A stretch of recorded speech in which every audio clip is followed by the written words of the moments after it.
Ready to read Level 2, Peanuts, Take a Hike, Snoopy, based on the comic strips by Charles M. Schulz.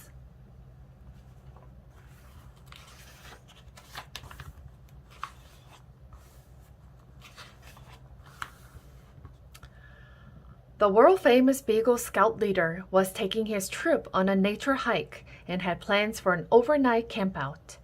"We will separate and meet back here in 45 minutes, Snoopy said to his scouts. "This will teach and promote self-reliance," Snoopy continued.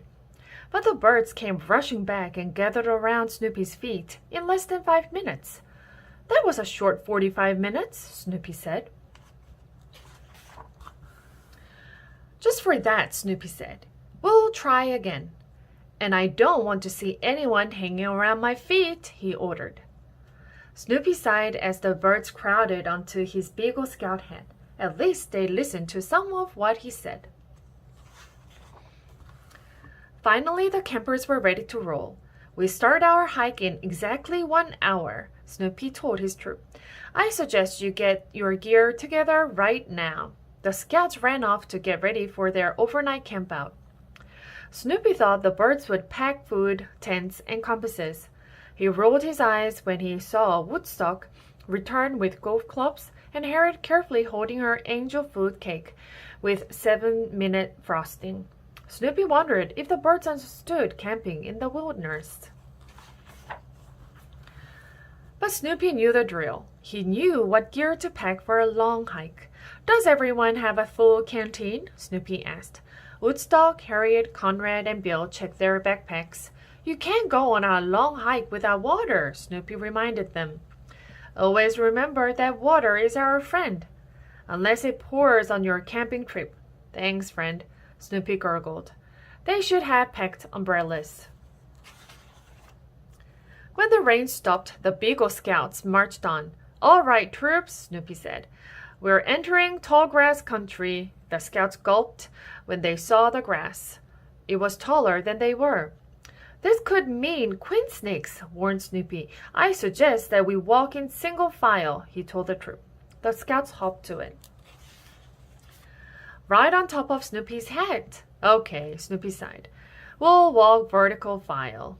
Meanwhile, Charlie Brown was worried about his dog. "Snoopy went on a camping trip," he told Lucy, "and he never came back. I wonder if he's lost." "Of course he's lost," Lucy said. "That stupid beagle couldn't find his nose on his face. He couldn't find his hands in his mittens. He couldn't find the ears on his head." "I don't think he's that helpless," Charlie Brown said. "After all, he is a Beagle Scout, you know." Lucy gave it a thought. Then she heaved a big sigh. Maybe Charlie Brown was right. Maybe Snoopy wasn't lost after all. But back in the wilderness, Snoopy was feeling a little lost. As he led his troop over a bridge, he gulped. "This bridge must be 1,000 feet high." The scouts had to see for themselves. They leaned over the side. "Be careful," Snoopy warned Woodstock. "What would happen if you fall?"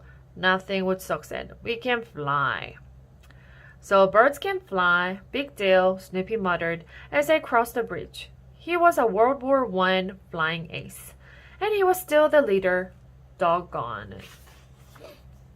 When it came time to build camp, Snoopy gave the orders. "Okay, troops," he said. "Here's where we'll spend the night." "We'll be here for a couple of days," Snoopy added. "So make it a happy place." Snoopy left to fetch some firewood. But when he came back, he was in for a surprise. Camp was not exactly what he had expected. The scouts had set up a Ferris wheel and merry-go-round.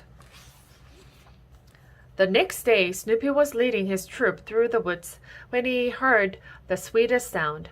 He had to go home. They packed up and hurried to Charlie Brown's house. Charlie Brown was glad to see Snoopy, but he was also surprised. "You're out far beyond all civilization," Charlie Brown said. "And suddenly you heard 5 chocolate chip cookies calling you?" Snoopy and his scouts grinned. After everyone had enjoyed the cookies, Charlie Brown had another treat for Snoopy. "Guess what, Snoopy?" he asked. Snoopy looked at the round-headed kid. Charlie Brown was holding a tent and pigs. Mom said I could pinch a tent and sleep outside tonight, Charlie Brown said excitedly. He started setting up his tent. That's great, Snoopy thought. He charged into the house, straight to Charlie Brown's room. Snoopy